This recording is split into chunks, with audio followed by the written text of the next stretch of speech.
Most people believe school and income cannot grow at the same time. You're told, focus on studies now. Money comes later. But here's the mystery no one explains. Why do some students manage to earn thousands quietly, consistently, while others struggle just to cover basic expenses?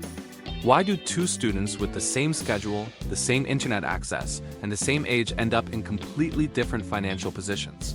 One is always stressed about money. The other builds income while still studying. This video is not about getting rich in school. It's not about shortcuts.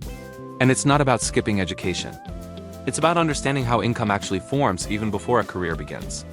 And by the end of this video, you'll see that earning $5,000 while going to school isn't about working more hours. It's about where effort is placed inside the system. Setting the stage, how students were taught to think about money for decades. Students were given one financial instruction: study first, work later, earn after graduation. This made sense in an older economy. Degrees led directly to jobs. Jobs led to stable income. Income increased slowly over time. Money was something you waited for, but the world changed quietly. Tuition rose. Living costs increased. Entry-level wages stagnated. Competition intensified. Yet the advice stayed the same. Students were still taught to delay income, even as financial pressure arrived earlier than ever. This gap created a new reality. Students now need income before graduation, but few understand how income systems work. That's where the confusion begins. Part 1. Origins. How student income used to work. Historically, student income was simple. You worked. Part-time retail campus jobs, hourly labor income was tied directly to time. More hours meant more money. Fewer hours meant less. This model worked when education was affordable, living costs were low, wages matched inflation. But this system had a ceiling. Time was limited. Energy was limited. Income was capped. No matter how hard you worked, there were only so many hours available. That limitation didn't matter much until costs started rising faster than wages. Part 2. The rise. Why student income needs changed. As costs increased, students started feeling pressure earlier. Rent, transport, technology, books, food. Suddenly, a part-time job wasn't enough. This is where something important happened. Some students started looking beyond hourly work. Not because they were smarter, but because the system forced them to. They discovered something most people don't learn until much later. Income doesn't only come from time. It comes from value, leverage, and systems. That realization separates struggling students from earning students. Part 3. The breaking point. When time-based work fails, every student eventually hits a breaking point. They ask, why am I always busy but still short on money? Why does my job interfere with my studies? Why does effort feel wasted? This is the moment when the time for money model collapses. Because time is fixed, school already consumes most of it. Adding more work reduces performance. Performance drop risks future income. At this point, students face a choice: work harder and fall behind academically, or rethink how income is generated. Most choose the first option. A few choose the second. And that's where earning $5,000 becomes possible. Part 4. The shift. How some students start earning differently. The students who earn while studying don't start with big goals. They don't say, I will make $5,000. They start by asking different questions. What problems exist around me? What skills can I apply digitally? Where does money already flow? They understand something subtle. Income flows toward problems being solved, not effort being shown. This leads them to income paths that are flexible, are skill-based, are scalable, don't depend on fixed hours. Examples include digital services, online freelancing, tutoring, content-based skills, automation-friendly work. But here's the key difference. They don't chase income randomly. They build it step by step. Part 5. Cause and effect. How $5,000 is actually built. Let's break this down realistically.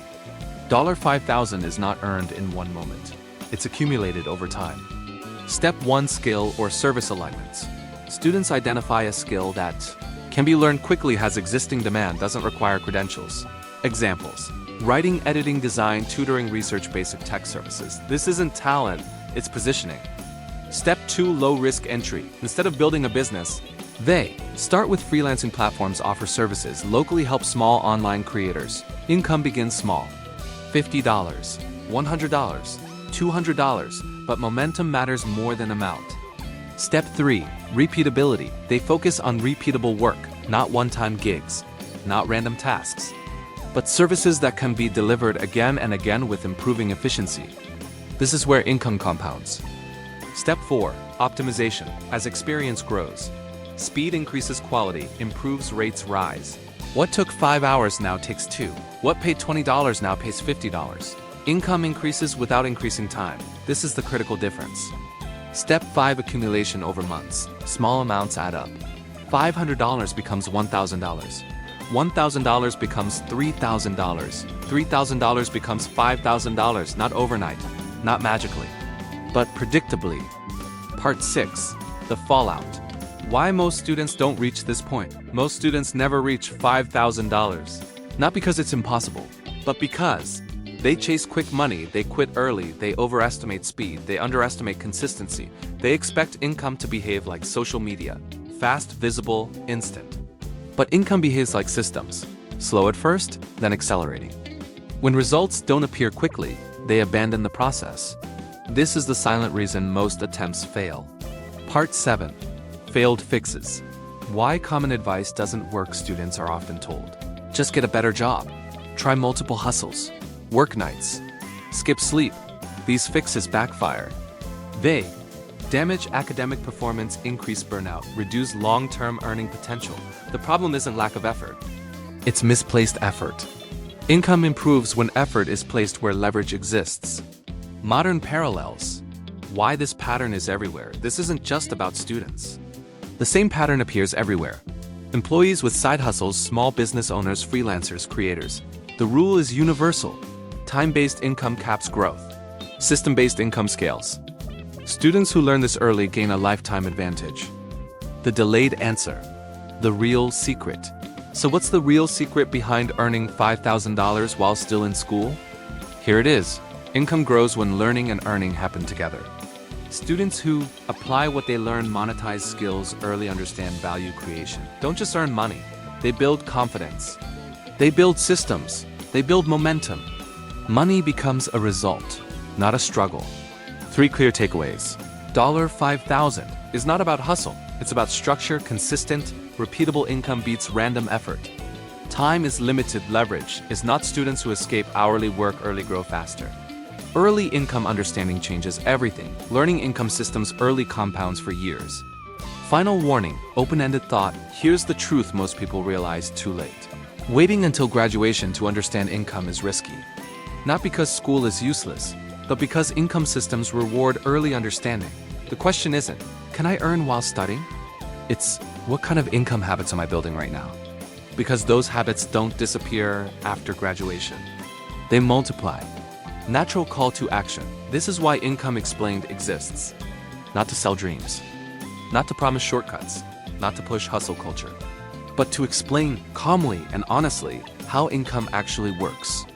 If you want to understand money before life forces you to, subscribe to Income Explained. Because once you understand the system, you stop guessing and start building income that lasts.